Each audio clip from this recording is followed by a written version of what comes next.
मेरे class 9th के students, आज हम आपको एक नया पॉइंट दे रहे हैं। आज का हमारा टॉपिक है मॉलिक्यूलर मास। मॉलिक्यूलर मास का मतलब है एक मॉलिक्यूल का मास। जब इस मॉलिक्यूलर मास को ग्राम में रिप्रेजेंट करते हैं तो उसे हम कहते हैं gram molecular mass. Gram molecular mass का मतलब है 1 मोल मॉलिक्यूल का मास।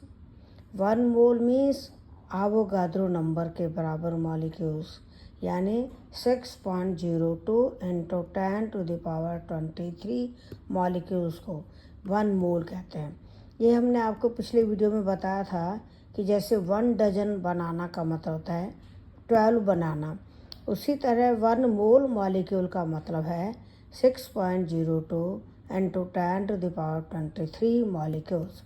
तो इतने मॉलिक्यूल्स को हम आवोगाद्रो नंबर कहते हैं और इतने मॉलिक्यूल्स को एक मोल कहते हैं, और एक मोल मॉलिक्यूल के मास को ग्राम मॉलिक्यूलर मास कहते हैं, यानी molecular mass represented in grams. जैसे O2 ऑक्सीजन का मॉलिक्यूल है, इसका मॉलिक्यूलर मास निकालें तो 16 × 32 ग्राम आएगा। H2O ये वाटर का फॉर्मूला है, इसका मॉलिक्यूलर मास निकालोगे 2 + 16 = 18। क्यों? क्योंकि इसमें हाइड्रोजन 2 हैं, ऑक्सीजन 1 है।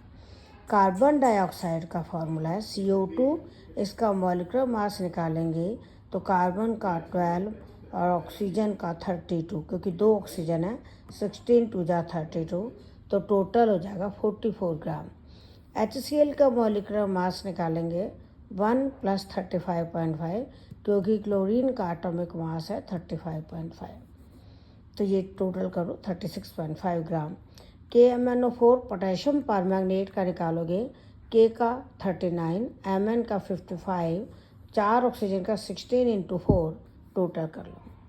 सल्फ्यूरिक एसिड का फॉर्मूला H2SO4 जो किंग ऑफ केमिकल्स है, इसका मॉलिक्यूलर मास होगा 2 हाइड्रोजन के लिए, 32 सल्फर के लिए, 16 4 × 64 ऑक्सीजन के लिए, टोटल ये मॉलिक्यूलर मास आ जाएगा 98 ग्राम।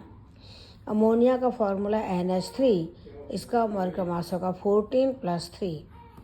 कैल्शियम कार्बोनेट का मॉलिक्यूलर फॉर्मूला CaCO3, इसमें कैल्शियम का 40, कार्बन का 12, 3 ऑक्सीजन का 16 × 3, तो टोटल कर लो।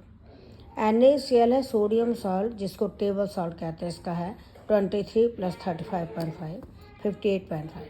KCl का है 39 + 35.5। All the best.